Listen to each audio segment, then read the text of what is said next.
أهلا بكم متابعي قناة عالم الكرة. لا زال سوق الانتقالات الصيفي لعام 2023 يعرف مفاجآت وانتقالات، أندية تصارع ولاعبين يأملون في تحقيق أحلامهم.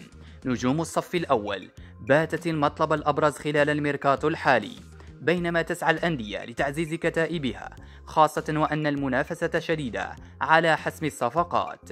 لذا قررنا أن نجمع لكم آخر أخبار سوق الانتقالات الصيفي لعام 2023، ولكي تتعرفوا عليها تابعوا التقرير التالي.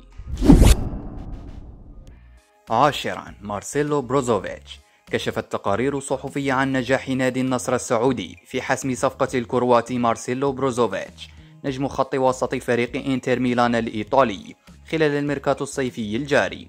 وذكر الصحفي الإيطالي الشهير فابريزيو رومانو أن بروزوفيتش وافق على الانضمام لصفوف النصر السعودي بعد مفاوضات طويلة بين الطرفين خلال الأيام الأخيرة. اللاعب الكرواتي سيوقع مع النصر عقدا لمدة 3 سنوات، وبذلك سيحصل خلالها على مبلغ 100 مليون يورو. كما سيحصل إنتر ميلان على 23 مليون يورو كقيمة لانتقال اللاعب للنادي السعودي. بروزوفيتش انضم لصفوف إنتر ميلان في صيف عام 2016 قادما من فريق دينامو زاغرب الكرواتي، وخاض بقميص النيراتزوري 330 مباراة بمختلف المسابقات، سجل خلالها 31 هدفا وقدم 43 تمريرة حاسمة. 9. ماركوس تورام.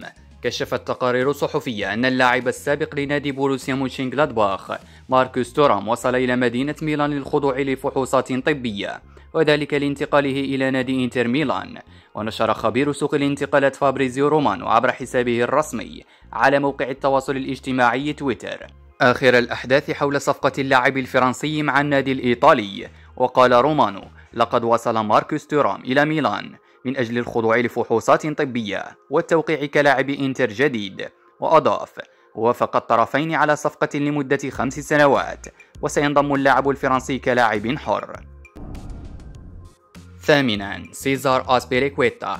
أكد فابريزيو رومانو الصحفي بشبكة سكاي سبورت موافقة نادي تشيلسي الإنجليزي على رحيل لاعبه الإسباني سيزار أسبيليكويتا إلى صفوف أتلتيكو مدريد خلال الصيف الجاري.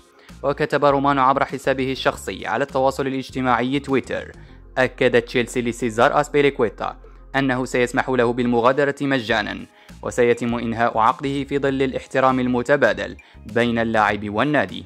وأضاف: سيعلن أتلتيكو مدريد عن ضم سيزار أسبيليكويتا قريبا. وانضم أسبيليكويتا إلى تشيلسي عام 2012 قادما من مارسيليا الفرنسي. 7. سيرجيو بوسكيتس. أعلن نادي إنتر ميامي الأمريكي عن ضم لاعب الوسط الإسباني سيرجيو بوسكيتس ليلعب من جديد بجانب زميله السابق في برشلونة الأرجنتيني ليونيل ميسي. ونشر إنتر ميامي في وسائل التواصل الاجتماعي مقطعا مصورا أعلن فيه ضم بوسكيتس. وسينضم بوسكيتس إلى إنتر ميامي بعدما لعب 15 موسما في برشلونة، توج خلالها ب 32 لقبا. كما توج صاحب 34 عاما مع المنتخب الإسباني بكأس العالم وكأس أوروبا. بالإضافة إلى ميسي، قد يحظى بوسكيتس بفرصة اللعب مع زميل سابق آخر له، إذ تشير تقارير إلى أن النادي الأمريكي يسعى لضم جوردي ألبا. 6. رياض محرز. كشفت تقارير صحفية إنجليزية أن جناح مانشستر سيتي الدولي الجزائري رياض محرز تلقى عرضا ضخما من نادي الأهلي السعودي لينضم إلى كتيبة النجوم المنتقلين حديثا إلى الدوري السعودي للمحترفين. وذكرت صحيفة ديلي ميل الإنجليزية أنه من المقرر أن يعرض أهلي جدة على محرز عقدا بقيمة 43 مليون يورو سنويا، وهو 5 أضعاف راتبه مع السيتي. وكان الجزائري لاعبا أساسيا للسيتي منذ انتقاله عام 2018، حيث خاض 236 مباراة مع النادي، وسجل 78 هدفا وصنع 59 آخرين. كما سجل هذا الموسم 15 هدفا وقدم 13 تمريرة حاسمة.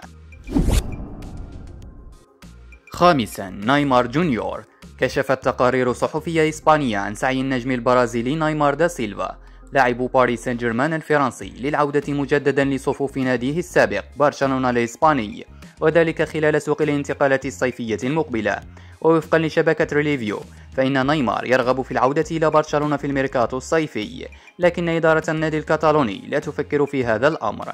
وأشار التقرير إلى أن راتب النجم البرازيلي المرتفع بالإضافة إلى تاريخه الطويل مع الإصابات أحد أهم الأسباب رفض النادي الكتالوني عودة نيمار. ويرتبط النجم البرازيلي بعقد مع PSG حتى عام 2025 مع إمكانية التمديد لموسم آخر. وكان نيمار قد رحل عن صفوف برشلونة في صيف عام 2017. رابعا، فيتور روكي. كشفت تقارير صحفية إسبانية عن تفاصيل جديدة في صفقة نادي برشلونة مع الموهبة البرازيلية الشاب فيتور روكي لاعب أتلتيكو بارانينسي خلال فترة الانتقالات الجارية لتدعيم هجوم البارسا.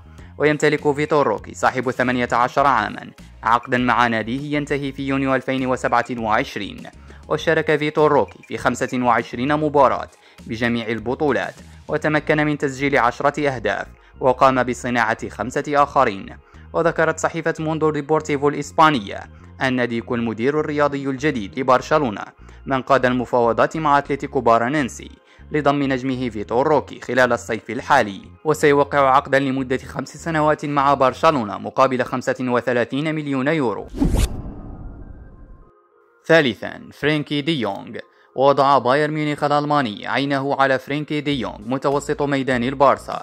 هذا وكشفت صحيفة بيلد الألمانية أن هناك رغبة من فريق بايرن ميونخ للتعاقد مع النجم الهولندي. وأشارت الصحيفة إلى أن البايرن حدد دي يونغ كأولوية بالنسبة للفريق البافاري لضمه من برشلونة، بالرغم من توتر العلاقة بين إدارة الناديين بعد انتقال ليفاندوفسكي إلى الفريق الكتالوني. وأكدت الصحيفة أن المدرب توماس توخيل جدد اهتمامه بضم اللاعب بعد رغبته في ضمه لفريق تشيلسي الإنجليزي خلال فترة الانتقالات الصيفية العام الماضي، عندما كان على رأس القيادة الفنية للفريق اللندني. ثانيا، برناردو سيلفا. كشفت تقارير صحفية أن باريس سان جيرمان الفرنسي اتخذ خطوة جديدة نحو التعاقد مع برناردو سيلفا نجم مانشستر سيتي الإنجليزي. أصبح برناردو سيلفا الهدف الأول لنادي باريس سان جيرمان للتعاقد معه خلال فترة الانتقالات الصيفية الحالية. وحسب ما كشفت شبكة فوت ميركاتو الفرنسية فإن باريس سان جيرمان الفرنسي تواصل بالفعل مع مانشستر سيتي لبحث إمكانية ضم برناردو سيلفا. وأوضحت أن باريس سان جيرمان لا يريد أن يدخر أي نفقات للتعاقد مع صاحب 28 عاما. أولا، روبرتو فيرمينو. وافق النجم البرازيلي روبرتو فيرمينو على الانتقال إلى الدوري السعودي من بوابة نادي أهل جدة. وكان فيرمينو قد رحل عن صفوف ليفربول في نهاية الموسم الماضي، وارتبط فيرمينو بأكثر من ناد طوال الفترة الماضية. كما يبدو أن فيرمينو بات في طريقه إلى الدوري السعودي، حيث أكد الصحفي الشهير فابريزيو رومانو الأمر. وسيوقع فيرمينو عقدا يربطه بالنادي السعودي حتى عام 2026.